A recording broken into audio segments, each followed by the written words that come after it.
Asociación Escéptica de Chile presenta El Poder de la Duda. Reflexiones escépticas en un mundo incierto.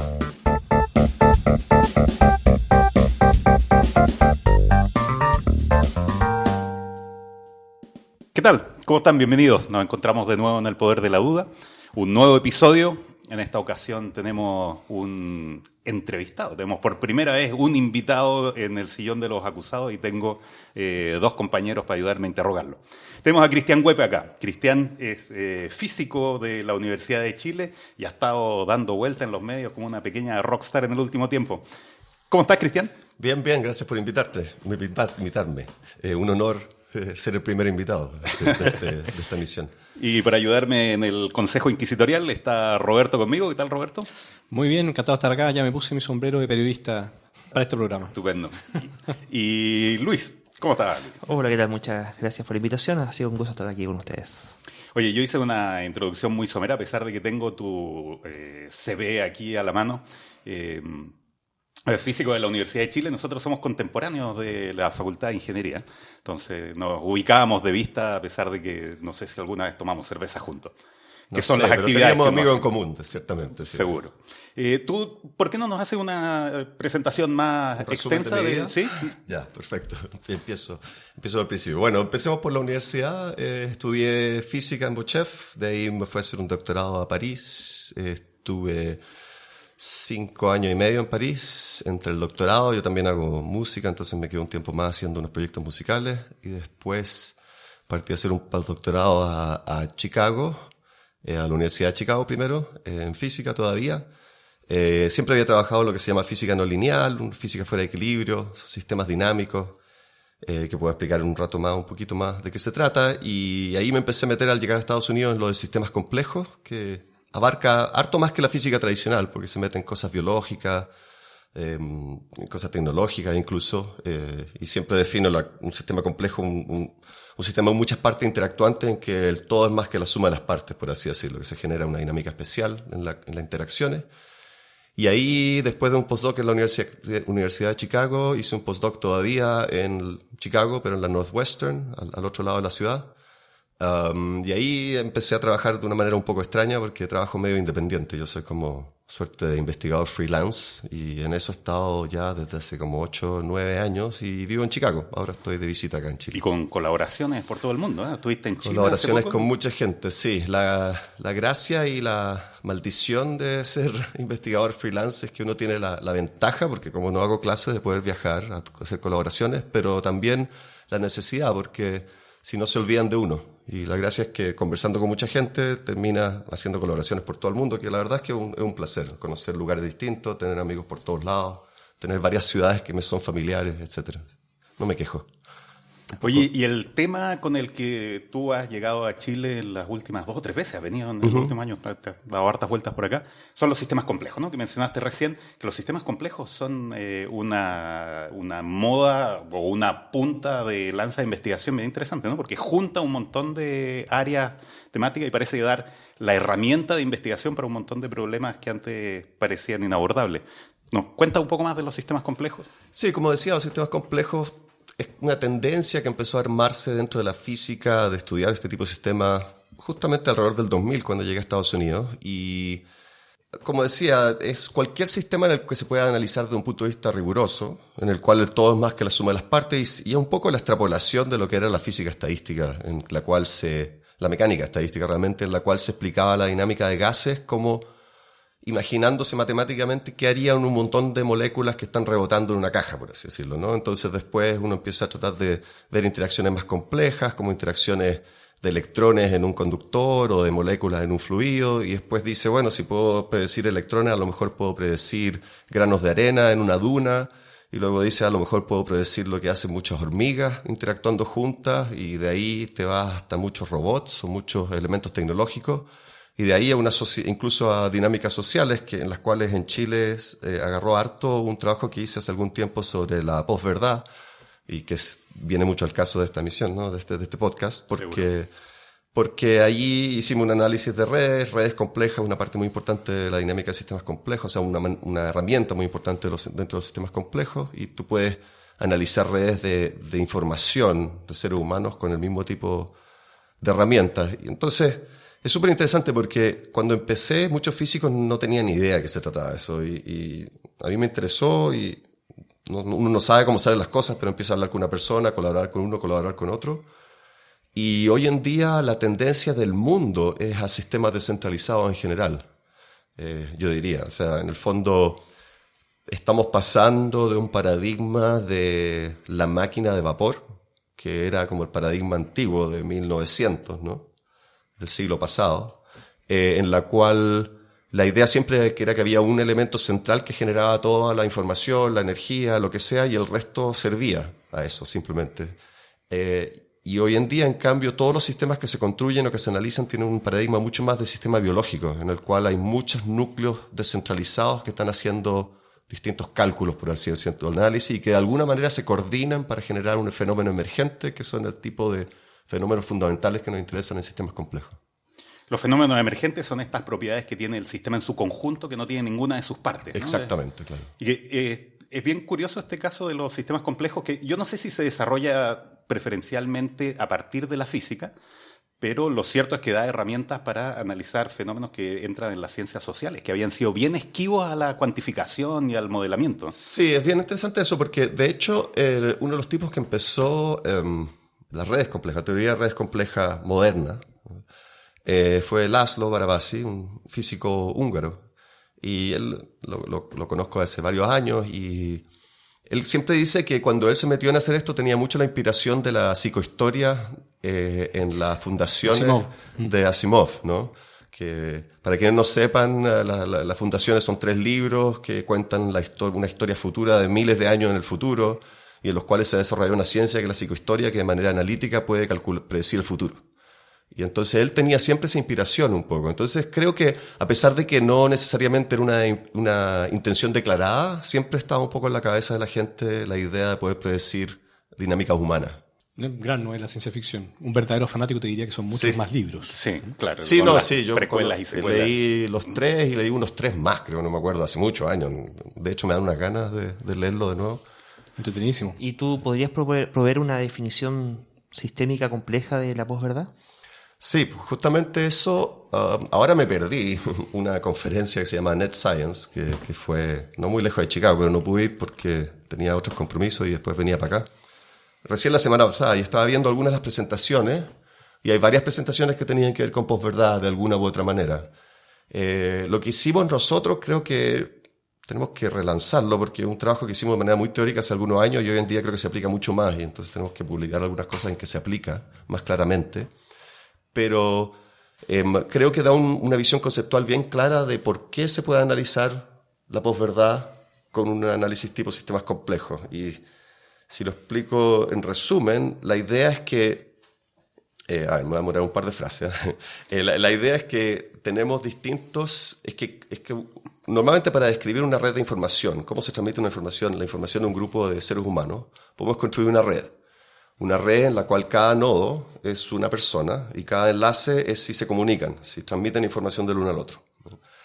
Desde hace muchos años existen lo que se llaman modelos de opinión, en que uno construye una red de manera computacional, esencialmente, y le da reglas de cambios de opinión a los nodos. Y las reglas típicas son que si tú tienes nodos, y que cada nodo tiene un estado interno, que digamos 2 opiniones posibles, A o B, ¿no? Y entonces ese estado del nodo cambia si todas sus conexiones tienen un estado distinto. Entonces te convencen. Entonces si tú tienes conexiones, que uno puede imaginarse las conexiones en Facebook o algo por el estilo, ¿no? Que opinan distinto, puedes cambiar de opinión. Pero más recientemente se desarrollaron modelos en que tú no solamente puedes cambiar de opinión en función de lo que opinan la mayoría de tus amigos, con cierta probabilidad, y hay todo tipo de detalles que van en la dinámica, sino que también puedes cambiar de amigos. Entonces puedes cambiar tus conexiones. Entonces tú construyes una red tipo red social, un modelo, y lo evoluciona en el tiempo en que los estados de los nodos cambian de opinión en función de la opinión de sus amigos, pero si están en una opinión distinta pueden ya sean cambiar de opinión o cambiar de amigo.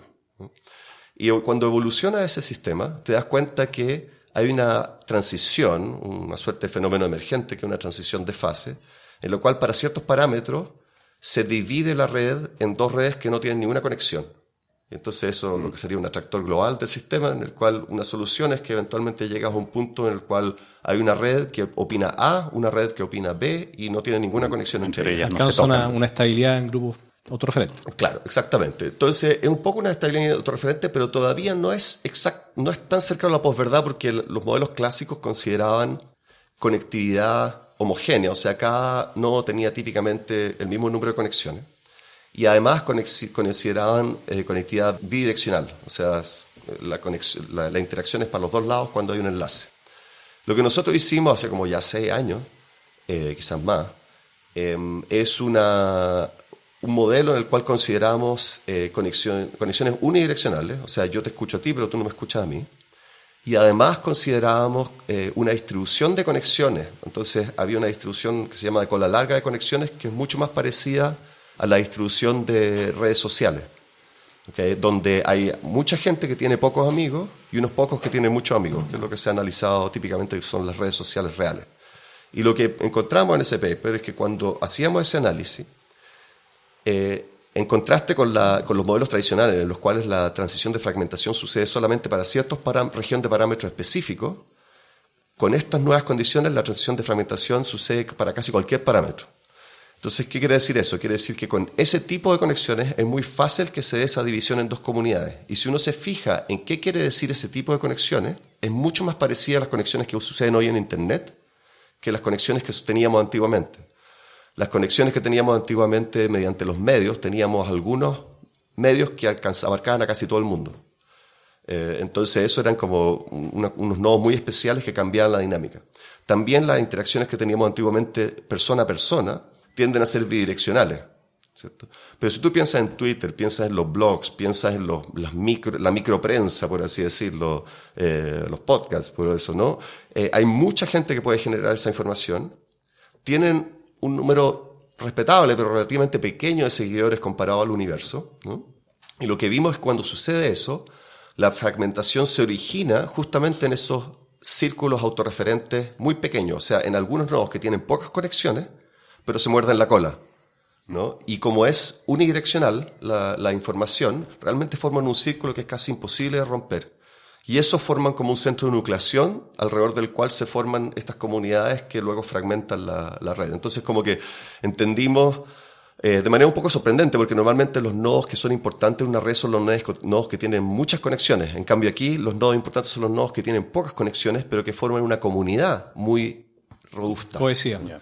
Y es divertido porque todo esto estoy hablando en lenguaje matemático, pero intencionalmente uno apela rápidamente a la parte sociológica y se da cuenta que es muy parecido que lo que está pasando. Entonces tenemos hartas ganas de analizar datos, de empezar a ver si esto se aplica de manera más realista, porque hasta ahora era más bien un modelo inspirado un poco en las dinámicas sociales. Pero ahí podría estar ocurriendo un fenómeno que, bueno, normalmente los sociólogos son menos dados a meterle números a ese tema, pero desde hace ya un par de décadas que estamos escuchando en distintos medios, al menos en mi núcleo, que el tejido social en Chile se ha ido desintegrando por una serie apelan a una serie de posibles causas. Habrá que ver cuáles son realmente causas efectivas y cuáles no, pero de las causas que típicamente se esgrimen aparece esta cosa del modelo neoliberal, de la mercantilización de las interacciones sociales, y que al parecer este desentramamiento del tejido social, esta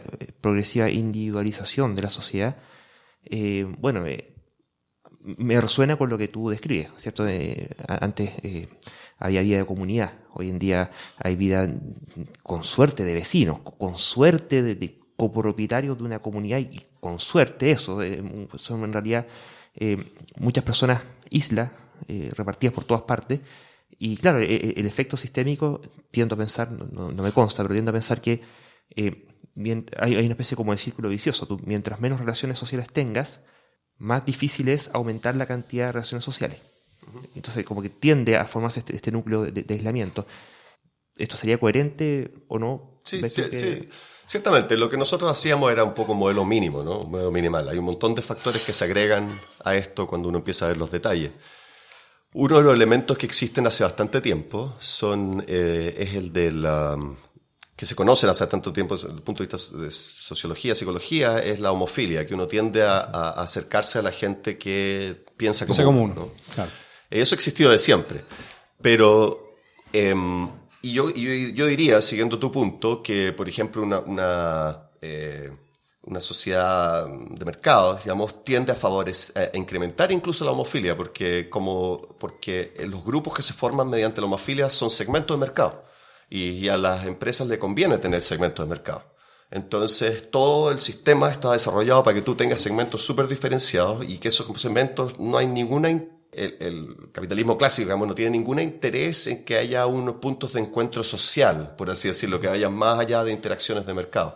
Entonces, claramente esas tipos de interacciones facilitan estas dinámicas genéricas que estábamos pensando nosotros. Justamente quería mencionar algo en esa línea, porque el término de posverdad es relativamente nuevo, pero esto de estimar como ciertas cosas que no son necesariamente ciertas porque las cree mi grupo es parte de la naturaleza humana, tiene que ver con nuestros ecos cognitivos, ¿no es cierto?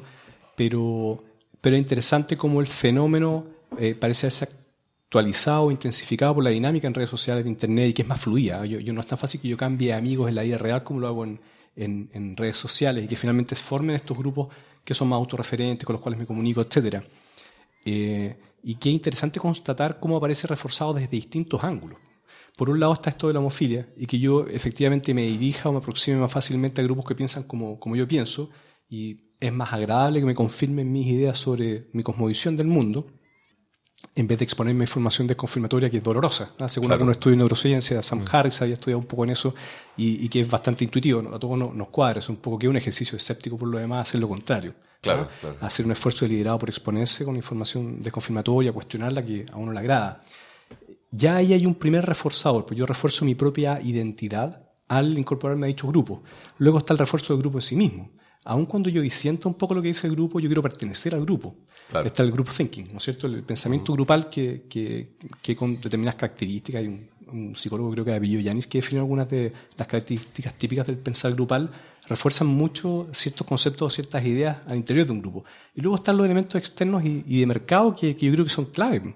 El hecho de que se formen estas islas autorreferentes son una oportunidad para los medios digitales que crean noticias a la medida del interés de dichos grupos de interés y que puede tener distintos niveles eso. Puede ser meramente un sesgo de selección, que yo selecciono noticias que quiero que mis consumidores consuman, o puedo distorsionarlas, tergiversarlas un poquito nomás, y ahí ya es más cuestionable éticamente, puedo llegar al extremo franco de fabricar noticias, que es algo que también hemos visto, para llegar a un determinado grupo que haya clics y que haya plata de por medio. Claro, eso ha sido un factor súper importante la parte desde el punto de vista económico, que en Estados Unidos había una gran discusión sobre eso después de la elección de Trump, ¿no? Que el hecho de que Facebook, por ejemplo, maximiza el tiempo que uno pasa en Facebook. Entonces, ellos rápidamente tienen un montón de algoritmos que tienen que ver con lo que a ti te gusta, lo que tú reposteas, y no solamente eso, sino que también lo que le gusta y repostean tus amigos. Y los amigos a los cuales tú le pones le gusta a sus cosas, ¿no? Entonces hay algoritmos bastante sofisticados, que la mayoría son secretos, de hecho, que usan ellos para optimizar que lo que pongan en tu timeline, ¿no? En tu línea de tiempo, no sé cómo se dice, sea lo que más te entusiasme, te atraiga a que pasar más tiempo en Facebook y por lo tanto más tiempo mirando avisos, ¿no? Entonces eso es como homofilia en steroids, como dicen los gringos, ¿no? Homofilia a 1000, ¿no? O sea, porque en el fondo no solamente tú lo eliges, sino que el sistema lo elige por ti desde ya, ¿no? Entonces eso es efectivamente, todos esos factores súper importantes. Pero yo diría que el elemento básico de ser capaz de encontrar al otro loco que piensa como tú, que va mucho más allá de la parte económica, digamos, sino que tiene simplemente que ver con la parte tecnológica, de tener esta herramienta, es como lo clave. Porque creo que antes siempre existían una cierta densidad de gente que creía cosas absurdas, ¿no? Me acuerdo de cuando estábamos en la universidad, hacia el último, Daniel, los últimos años, una vez vi en los paneles a la entrada unos tipos que tenían unas cosas así como en unos recortes, fotocopias de diario, no sé qué, tratando de mostrar que el hombre no había llegado a la luna. Y pasaban todos los ingenieros al frente, se mataban de la risa, ¿no? Porque me imagino que la densidad de gente en ese universo que cree eso no sé, habría sido 1 en 100, por decir cualquier cosa en la época, ¿no? Pero hoy en día ese 1 en 100 encuentra a todos los otros 1 en 100 que existen alrededor del mundo y forma una comunidad que empieza a transformarse en un centro de referencia, opinión, que la gente cree que es relevante porque es significativo. Entonces refuerzan su opinión unos a otros, ¿no? Claro, entonces el poder encontrar esa gente creo que es esencial y el resto de las cosas ayudan y ayudan y ayudan, ¿no? Y tienes a los malvados, que los alimentan, a veces sin ser fanáticos honestos, sino que porque hay plata de por medio, porque hay clics de por medio. Claro. Hay un aspecto de la elección de Trump que escuché la otra vez, me pareció muy razonable, que no necesariamente fue manejado por la campaña de Trump, pero fue un fenómeno que ocurrió y que ayudó a que se eligiera, que los discursos que hacen los políticos para convencer a la gente han sido tradicionalmente lanzados al universo de los votantes y por lo tanto se tienen que moderar de no lanzar opiniones demasiado extremas porque están los que lo castigan. Si tú tienes un universo segmentado y le mandas el mensaje que quiere escuchar a este segmento que no se comunica con los demás, puedes tener... doble discurso. Y no tienes castigo. No tienes castigo del moderado, ¿no? Tú puedes decirle al xenófobo más extremo en Estados Unidos que vamos a echar a todos los inmigrantes y a ellos les cae muy bien dentro de ese grupo, pero no necesariamente recibe el castigo de quienes no están de acuerdo con esa afirmación. Y eso es algo que sucede mucho en Facebook, parece, ¿no? Se dan estas islas de comunidades. Sí, pasa harto. De hecho, hace poco, eso me interesa harto a mí porque me interesa la política y la verdad es que el triunfo de Trump me escandaliza y me deprime, me parece que es una tendencia casi peligrosa para el futuro de la humanidad. En general, digamos, la posibilidad de que se den estos fenómenos. Sí. Y una de las cosas que vi hace poco, escuché una charla, de hecho, encontré en internet que mandó un amigo de un tipo que hay una empresa que se llama Cambridge Analytica. Y fueron los data, digamos, la gente de Big Data, digamos, que ayudó a ganar a Trump. Y lo que él decía, y el tipo daba una charla y explicaba todo lo que había hecho, y lo que él decía era justamente lo que más hicieron fue eso. Agarraron un discurso de Trump, en que Trump decía un montón de burradas, pero que podían interpretarse de manera completamente extrema, o quizás decir que, bueno, no sabe hablar, ¿no es cierto? Y ese era el discurso completo, pero ¿quién escucha el discurso completo o quién se fija en esos detalles, no? No tanta gente. Entonces luego se segmentaban completamente a los votantes posibles, mandándole segmentos del discurso específicos a cada uno. Y él dijo algo, el del tipo decía algo que me llamó harto la atención, me pareció bastante inteligente. A veces el tipo es un poco un sabio, claro, exactamente. Claro, un científico loco. Peligroso. Científico peligroso, claro. Que era que él decía, en 20 años más, los cabros no van a entender el concepto de publicidad masiva. Van a decir, ¿cómo es posible que alguien sea tan idiota de poner un cartel que va a haber 1 millón de personas que no le interesa el producto? ¿Entiendes? ¿No? Claro. O sea, como que... En vez de segmentar, en vez de ir como un traje de desastre, a la audiencia específica. A la audiencia que te interesa. Y hay películas de ciencia ficción, no me acuerdo cuál, donde hay incluso paneles, que eso se podría hacer hoy en día. De hecho, creo que leí que se ha hecho hace poco un paneles de ese tipo, que son paneles digitales en la calle, que en el caso de la ciencia ficción te leían el iris para darte mensajes personalizados, pero en el caso de lo que creo que, no sé si lo implementaron o estaban desarrollando, era uno que utilizaba software de reconocimiento de imagen para saber si tú eras hombre o mujer, si eras joven o eras viejo, y en función de eso te mostraban el aviso del cartel que iba a pasar caminando. Es un comienzo. De hecho, ha sido peor aún. Yo soy en tema metido de seguridad informática, sí. Eso fue una batalla de privacidad en su momento, porque hacían tracking de... Como la gente anda con los celulares encendidos, y además con la antena Wi-Fi encendida, tenían sus antenas y simplemente escuchando nomás al tipo que iba pasando con el celular, identificaban perfectamente el recorrido completo de cada cliente que estaba dentro de un mall, en qué lugares se paraba, para dónde iba, y usando su dirección de red, podían saber si el tipo era recurrente o no. Y efectivamente empezaron a tener, no al punto de ponerle publicidad directamente en una pantalla dinámica, pero sí iban ajustando los parámetros desde su mall en función de saber quién eran los que estaban llegando. O sea, eso ya se hace. Y esos son todos mecanismos de segregación adicionales, ¿no? Entonces podemos esperar más posverdad si no hacemos algo activo para evitarlo. ¿Y qué podemos hacer? ¿Qué es lo que ibas a preguntar tú, Danilo? ¿No? Te di cara de qué podemos hacer. Tenía otra pregunta en mente, pero me parece efectivamente que eso es importante, ¿no? Porque cuando hablamos de posverdad o de hechos alternativos o cualquiera de estas palabrería que ha salido para darle nombres más respetables a las mentiras. Sí, a las falsedades, Sí, derechamente. Queda siempre la pregunta de, entonces, ¿cómo hacemos para identificar lo que sí es verdad? Porque tradicionalmente en la historia tampoco ha sido tan claro, ¿no? A pesar de que las fake news son un término nuevo, el hecho mismo de la publicidad deliberadamente engañosa no es nuevo. Y como ser humano no necesariamente tenemos las herramientas intuitivas para determinar qué es lo que es verdad y qué es lo que no. Entonces, tú desde el mundo de Big Data, o desde los sistemas complejos, ¿hay una herramienta objetiva que uno puede usar o es todo tan subjetivo como nos pretenden convencer los posmodernos? O sea, tú dices para tratar de, ¿cómo se podría decir?, de interactuar con la opinión pública, o tú dices para tratar de verificar la fuente, o las dos. Déjame matizar un poco. Hay un problema acá fundamental y que tiene que ver con la naturaleza humana, como hablábamos recién, ¿no es cierto? Que tiene que ver con confirmación, pertenencia al grupo, etcétera, etcétera. Modificar eso es extraordinariamente difícil. Uno diría que con una buena educación, claro, a lo mejor puedes mejorar un poco las cosas, y por supuesto que eso nos interesa. Estamos hablando de proyectos de gran escala. Pero toda vez que esto de la posverdad o de aceptar noticias falsas se ha intensificado con la dinámica de redes sociales e internet y que son novedades tecnológicas. Nuestra naturaleza humana, pero que cayendo en esta trampa, por esta fluidez de las relaciones sociales y estas cosas que has modelado tú, podrá ser posible que en el mismo nivel tecnológico y la administración de la información pueden haber algunas soluciones, aunque sea parciales. Yo creo que todos leímos después de la elección de Trump que mismo Google y Facebook estaban pensando generar algunos mecanismos de fact-checking y tratar de evitar noticias falsas, pero a lo mejor tú tienes un poco más de insight y algunas más ideas al respecto. Yo creo que a eso te refería un poco, Daniel. Sí. Eso estaba pensando, pensé que era eso, pero después en el último segundo pensé que podía ser algo distinto.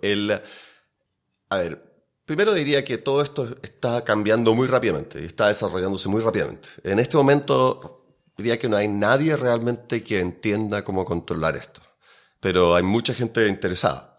De hecho, les puedo contar que cuando estuve acá la última vez, y ahora voy a incluso a contactarme con otra gente asociada a eso, se me acercó harta gente, porque hablé varias veces de la posverdad, se me acercó harta gente de la empresa, porque ellos están muy preocupados del hecho de que, no sé, ponte tú, Chilgener, no sé, empresa generadora de energía, lo que sea, de repente aparece un mito de que, no sé, que ahora genera energía quemando guaguas, lo que sea, ¿no? O sea, como cosas así, el tipo de mitas que aparecen hoy en día, ¿no? Con agua, pero sin fusión. Claro, sin fusión, claro, y que te la están vendiendo, claro, esa es un la motorcito típica chiquitito que era una bicicleta que lo inventó un cabro de 14 caribeño, años, además, exacto, ¿no? un Lo clásico, que sea, ¿no es cierto? Sí, clásico, claro, cualquier cosa, ¿no?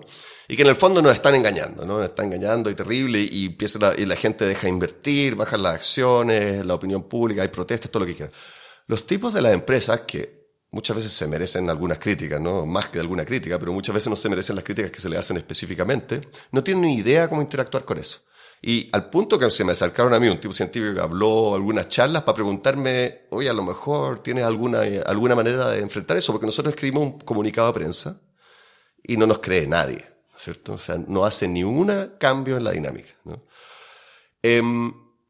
Yo diría que en la medida que la gente que, sobre todo en teoría de redes, está analizando este tipo de problemas, siempre está la idea de cómo se puede mejorar el sistema. Y uno de los titulares que vi en una de estas charlas del Net Science, que es la conferencia grande de redes complejas que hablé hace poco, era algo así como que la estructura de propagación de fake news era distinta que la estructura de propagación de real news, ¿cierto? O sea, tú podías simplemente viendo cómo se había propagado la noticia, saber cuál era cuál. Y yo, siendo alguien que cree que al final de cuentas la tecnología es lo único que hace que el ser humano progrese, o la ciencia y la tecnología, si no estaríamos haciendo las mismas cosas una y otra vez, ¿no?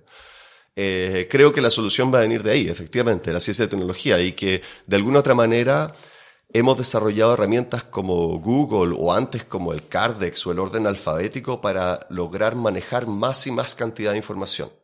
Pero no tenemos herramientas para manejar más y más cantidad de inducciones lógicas, por así decirlo, ¿no? Y a lo mejor, así como tenemos Google, vamos a poder tener herramientas que nos van a ayudar a ver la lógica detrás de cierta información que estamos viendo, de dónde viene, cómo se originó, y algún tipo de algoritmos que te permitan entender si, mediante este tipo de análisis, si es fidedigna, si vienen de una sola fuente, si vienen de fuentes circulares. Por otro lado, nosotros, eso sería en la propagación de información en redes sociales, por ejemplo, ¿no? Por otro lado, yo tengo un proyecto que, o sea, no es secreto, pero todavía no es público, pero es como un startup, ¿no? Con un amigo que hace teoría de redes y incluso incorporamos una mini empresa en UK con un tercer tipo también ahí, que es más el gestionador. Y la idea que tenemos nosotros es hacer algo así como un blog, o como un Twitter, o como un Wikipedia, pero son pequeños mensajes de construcciones lógicas, esencialmente, en el cual tú, en lugar de simplemente escribir en un blog, un comentario, o en las opiniones del diario, lo que sea, pones afirmaciones que son proposiciones. Se llama Proposition Blue, de hecho, por una idea general de proposiciones, y entonces las proposiciones luego van a tener argumentos, y los argumentos van a tener premisas. Y entonces las proposiciones son pequeñas frases, los argumentos son pequeños párrafos, y cada uno de los argumentos como párrafos tiene inputs, digamos, que son premisas, y las premisas son otras proposiciones. Entonces tú, en lugar de argumentar escribiendo un ensayo, argumentas construyendo una red lógica, de manera más o menos libre, pero que permite un poco con el concepto de redes sociales modernas que la gente, la idea es poner reglas que hagan que las ideas evolucionen a una estructura lógica estable y lo más robusta posible que pueda hacer la comunidad que la está construyendo. Una base de conocimiento. Una base de conocimiento, pero conectada, que forma una red. Es formal. Es formal, claro. Y además, Y tiene una estructura que es lógica. que es lógica, claro. Y además en la cual las reglas así como las reglas de relevancia de las noticias que ponen tus amigos en Facebook, en cuanto dónde aparecen en tu listado, ¿no es cierto? Dependen de un algoritmo.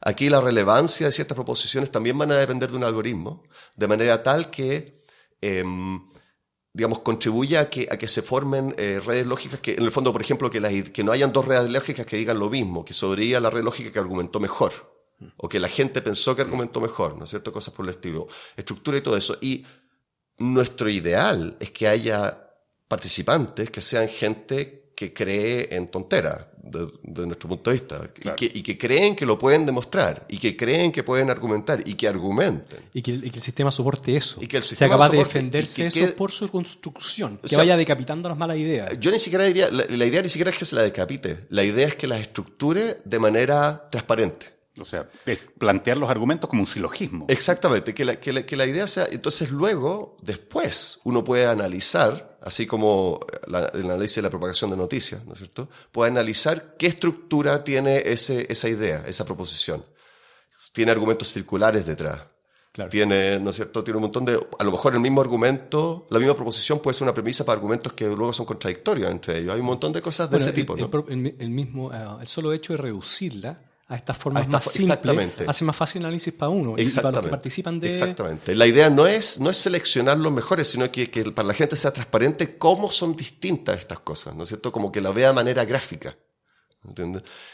Inicialmente para nosotros era una cosa más bien para que la gente argumentara y nosotros íbamos a hacer análisis científicos, de opinión y un montón de cosas posibles, ideas de startups un poco de un punto de vista económico, de que ahí uno puede tener una imagen súper clara de no solamente qué frases piensa la gente, sino que qué lógica tiene la gente. Qué interesante eso. Sigues teniendo el problema de coherencia externa, eso sí. Porque tú puedes generar un sistema de ese tipo que sea muy internamente coherente, claro. Pero la calidad de la información sigue siendo relevante para definirnos respecto a la realidad. Lo que agregamos hace poco eran otro tipo de nodos que son como data, ¿no es cierto? Que son nodos externos en el cual uno puede citar información, lo que sea. Y luego todo es autorregulado, en el sentido que la gente le pone a cada afirmación, a cada data, a cada argumento le pone estoy de acuerdo, estoy en desacuerdo o it's not even false, ¿no? O sea, como que esto no es ni siquiera una afirmación que puede ser verdad o no.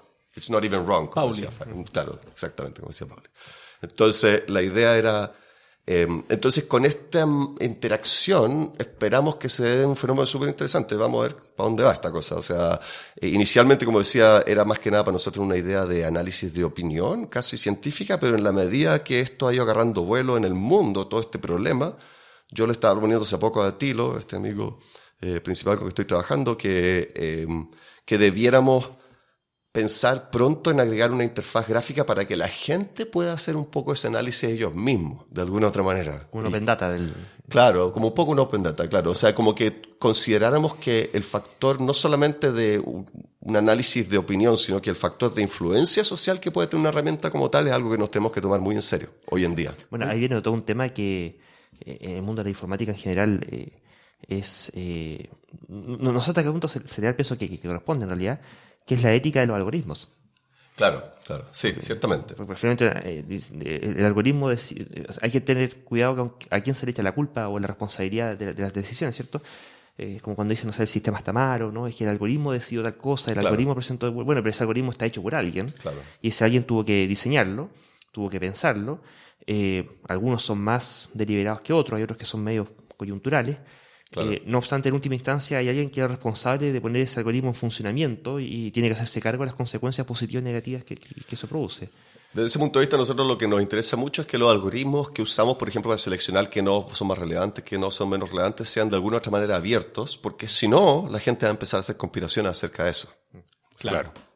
Y no nos van a creer nada de lo que hay en nuestras redes porque van a decir que estamos manipulando todo. Sí, yo creo que es imposible escaparse en algún momento de la suspicacia de la existirá, conspiración. ¿no? Pero Sí, claro. veremos. Sí.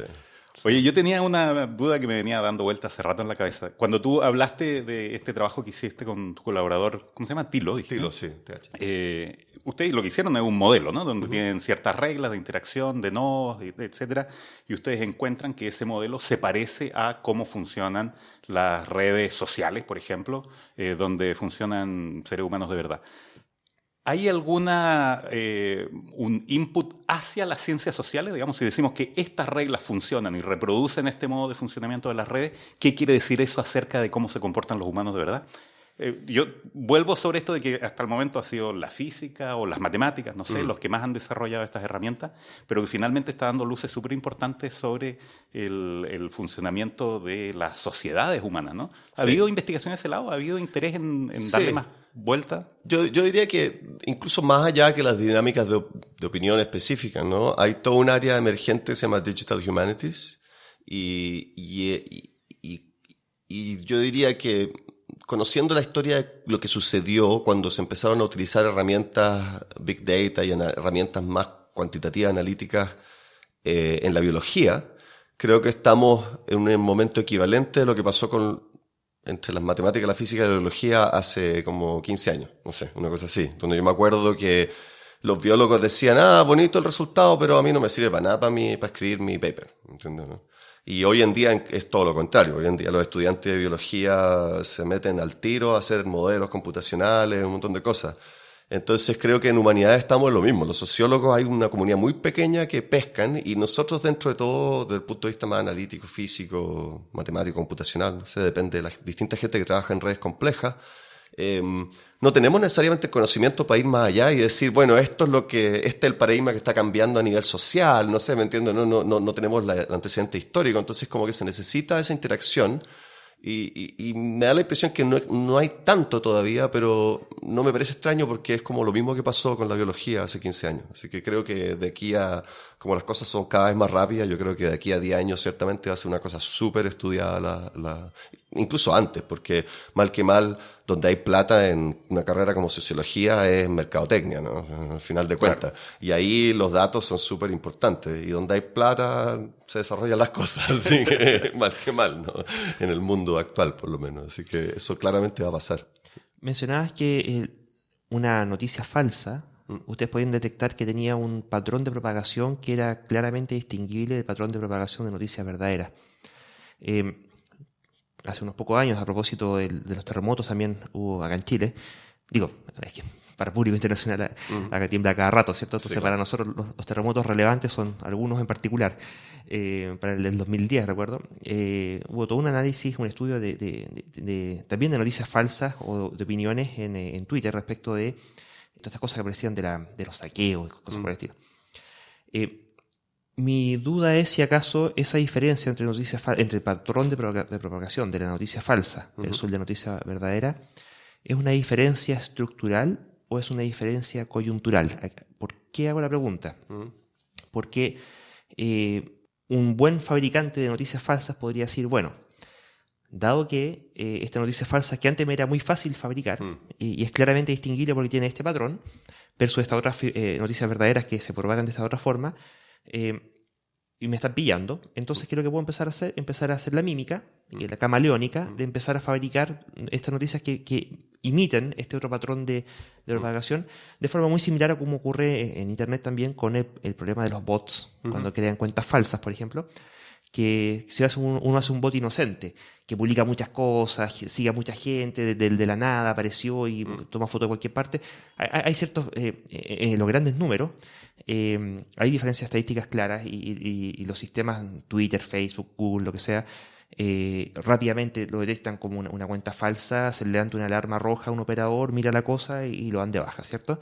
Y con el tiempo han ido apareciendo casos más sofisticados, ¿cierto? Donde ya no es un bot que se crea y se pone a disparar cabeza de pescado de inmediato, sino que los van sembrando. Son cuentas antiguas, con fotos, con mensajes que dicen cualquier cosa y son amigos entre ellos y también agregan y ponen fotos de niñas lindas, claro. Entonces hacen amigos de gente de afuera, claro. Empiezan a incorporar un poco de credibilidad externa a este sistema interno que mañana, en un año más, en 5 años más, va a ser utilizado para empezar a propagar rumores, noticias falsas o, en caso de los informáticos, virus directamente. Claro. Carrera armamentística es como las bacterias con los antibióticos. Exactamente. Sí, claro. Es algo que más sabroso. Va a ser una carrera, ciertamente va a haber una carrera armamentista. Entonces, es una carrera armamentista y por eso mi pregunta es, si la diferencia es meramente circunstancial, que bueno que la hayan detectado, evidente, eso rápidamente aparece, digamos, si es meramente circunstancial, va a haber una carrera armamentista donde los futuros lucrativos fabricantes de noticias falsas van a empezar a imitar a la noticia verdadera, lo cual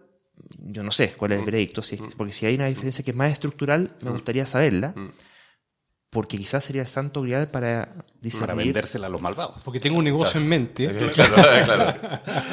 No, parece dinero cierto o falso, finalmente. Yo diría que esto es muy nuevo. Y lo que te comenté que se había podido distinguir es el abstract de una charla que se acaba de dar. O sea, que el hecho de poder distinguirlo, ¿me entiendes? Entonces, de ahí a saber si esa distinción se puede combatir, es sistémica, se puede evitar, me imagino que va a ir cambiando con el tiempo, etcétera. Va a pasar un tiempo, así que no sé la respuesta. A mí también me encantaría saber la respuesta de eso. Por lo pronto es fascinante, para mí que estoy fuera del mundo de las matemáticas o la informática, constatar, pensar en que se pueda identificar una noticia falsa por su patrón de propagación, independiente de su contenido, y que te lanza una bandera roja. Claro. Porque esos algoritmos a lo mejor tienen que perfeccionarse en el tiempo y en esta carrera armamentista que tú dices, pero eso de por sí es fascinante. Sí. Es que ahí aparece un tema que es el de la epidemiología.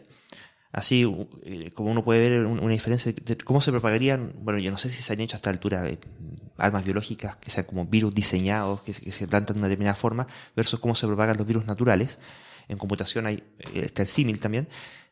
Aquí uno podría hablar de cierto virus memético o virus de conocimiento que se propaga de una forma que es distinta cuando es diseñado a cuando ocurre naturalmente. Porque en cierto sentido la noticia verdadera, en última instancia los humanos somos parte de la naturaleza, ocurren cosas que son en última instancia naturales, y las noticias verdaderas son datos, son observaciones de fenómenos naturales. Por lo tanto, la distribución incluso del tipo de cobertura que tienen, salvo que uno sea muy astuto en la fabricación, tiene un imprinting de naturaleza. Hay un cierto nivel de ruido que es esperable que ocurra, versus una cuestión que es más fabricada, una mentira bien contada, demasiado. Sí. El que miente es sospechoso cuando miente muy bien. Sí, totalmente. Súper brevemente, por un lado, lo de la epidemiología es muy pertinente porque muchas de estas mismas herramientas de teoría de redes se empezaron utilizando para hacer análisis de cómo controlar epidemias. Y por otro lado, el hecho de que las noticias reales tienen que tener una reflexión en el mundo real, ¿no es cierto? Es algo que hemos pensado en cómo modelar, porque de alguna otra manera cómo se genera ese fuego, por así decirlo, la dinámica de generación inicial va a ser distinta. Y eso podría ser fundamental y muy difícil de inventar un bot que lo imite, ¿no? Pero no vamos a saberlo hasta que la carrera armamentista pase, no suceda. Porque un fenómeno donde esto ya ocurre, y nosotros como escépticos nos ha tocado vernos enfrentados a ello, es que cuando aparecen estas pseudociencias, en particular las pseudomedicinas, donde hay gente que vende tratamientos que son falsos finalmente, pero muy lucrativos por lo mismo, porque no requieren ningún insumo ni ninguna investigación y se venden a precio casi o incluso más caro que los tratamientos reales. Llega un punto que uno dice, bueno, estudiamos la evidencia, veamos qué es lo que dicen los estudios respecto de, qué sé yo, homeopatía, por decir alguna cosa. Y si uno no tiene cuidado, y uno mismo como escéptico no experto, por ejemplo, en medicina, uno viene de la informática, qué sé yo, cuáles son las bases de datos médicas que utilizan ellos para publicar sus estudios doble ciego, controlados, randomizados, etcétera, uno se encuentra con que de repente tienes un paper y va a ver y se publican sitios donde se publican papers. Pero ocurre que, claro, hay una ficción, son páginas web que tienen... son hechas muy bonitas, son 4, 5, 6, ya un punto, o sea, sobre 5, 6 tú ya no tenés cabeza para rastrearlas completas y darte cuenta si son ciertas o son falsas, se referencian entre ellas, hacen publicaciones entre ellos, se cruzan los estudios, se valían entre ellos, y al final, en última instancia, ¿qué es lo que termina ocurriendo? Tiene una comunidad de, entre comillas, investigadores en homeopatía que sistemáticamente fabrican estudios y siempre están mal hechos por los mismos clásicos motivos que están hechos por todos los malos estudios, pero entre ellos se los felicitan. Entonces, a ojo, salvo que tú te pongas quisquilloso y empiezas a darte cuenta del patrón, empiezas a encontrar con que a ojo de un público inocente es súper difícil por distinguir si es que se está viendo un estudio de homeópatas o uno de Por verdad. eso yo diría que las técnicas computacionales van a ser fundamentales en esto, pero efectivamente esto sucede a muchísimos niveles y al fin de cuentas, yo diría que un programa como este es súper importante porque al final de cuentas lo esencial es que uno puede darle toda la información a la gente, pero el ciego que no quiere creer, ¿no? Que no quiere ver, no va a ver nunca, ¿no? Entonces tiene que haber, y eso es un tema para completamente otra sesión, digamos, tiene que haber un poco un cambio también de, utilizando la palabra de nuevo, paradigma social en cómo entendemos lo que es la verdad, y creo que hemos sido influidos por muchas cosas recientemente que nos han desviado, y creo que mi esperanza es que con estas herramientas tecnológicas como que la cultura de la sociedad en su conjunto cambie un poco, ¿no? Pero bueno, eso ya habrá que esperar 100 años para ver lo que pasa. Oye, estamos como llegando al tiempo del programa, pero hay dos preguntas que yo te quiero hacer antes que nos vayamos, una filosófica y una práctica. Los sistemas complejos parecen ser el análogo de cómo funciona también el cerebro, ¿no? Donde tiene miles de millones de nodos y millones de conexiones entre ellos, y en la discusión entre creyentes y no creyentes, o materialistas y dualistas y qué sé yo, el argumento al que uno recurre siempre es que, bueno, la conciencia es un fenómeno emergente, ¿no? La conciencia del cerebro es un fenómeno del funcionamiento del cerebro. Ciertamente. ¿Cómo se ve eso desde los sistemas complejos? ¿Es un problema abordable? ¿Es algo que se le ve alguna solución? Sí, hay grupos de gente dentro de sistemas complejos que estudian el cerebro.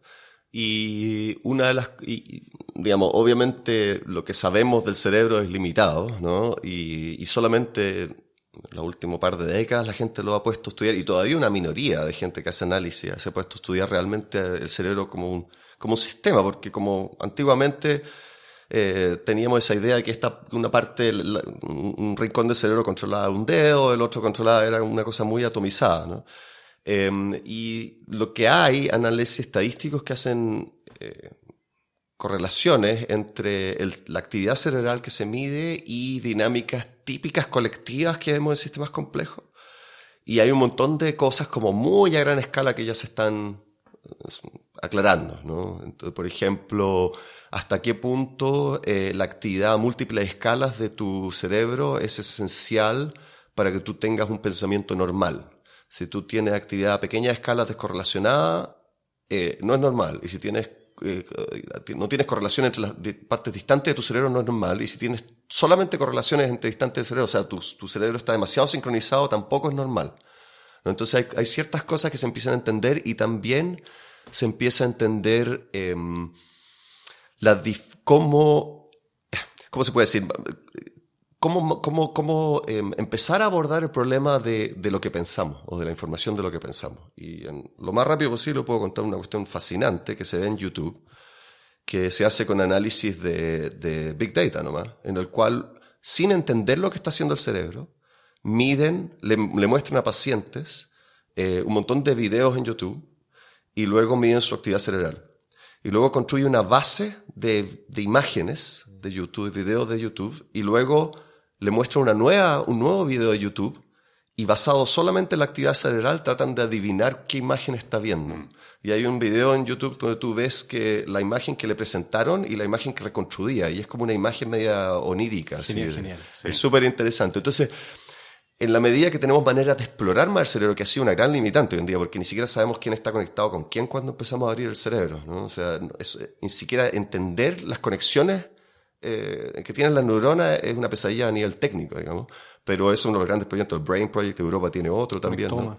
En la medida que tengamos esos datos, vamos a empezar a entender. Y yo creo que, en todo caso, toda la gente que trabaja en sistemas complejos tiene ciertamente en la cabeza la idea de que la conciencia es un fenómeno emergente y que de alguna otra manera para allá vamos. Ahora estamos lejos, pero se avanza cada vez más rápido, así que quizás pronto tendremos algo más que decir sobre el particular. Estupendo. Oye, y la última pregunta para ir cerrando antes de despedirnos. Tú, además de investigador y de académico y qué sé yo, eres músico y te gusta hacer música y haces tus performances cuando viajas por el mundo. ¿Vas a hacer una cuando estés acá? ¿Vas a tener alguna presentación? Todavía no lo sé esta vez, para serte honesto, porque un socio amigo que trabaja también haciendo música, Metaman es su seudónimo, me dijo que había un show, pero no me ha dicho cuánto. Así que me imagino que no será esta semana, sino que será quizás la próxima o la siguiente. Ahí veremos. Estupendo. Cuando hay una fecha nos dice, lo ponemos nosotros en el blog junto con la publicación del podcast. Súper, sí. Vamos cerrando. Cristian Huepe, 1.000.000 de gracias por acompañarnos. Ha sido una conversación muy entretenida. Gracias a ti por la invitación. Gracias a Luis y Roberto por las preguntas incisivas. Y Daniel en la mesa de sonido, gracias por mantener esta discusión en niveles moderados de ruido. Gracias a todos, nos vemos la próxima. Nos vemos. Bueno, gracias. Gracias, chao.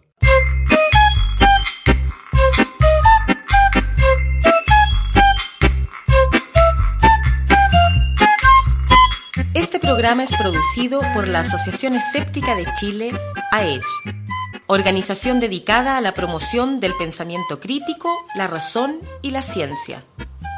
Puedes visitarnos en nuestro sitio web www.aech.cl y encontrarnos en las redes sociales Facebook y Twitter. La música utilizada en este programa está bajo licencia Creative Commons. Los reconocimientos a los respectivos autores se encuentran en la página de publicación de este episodio.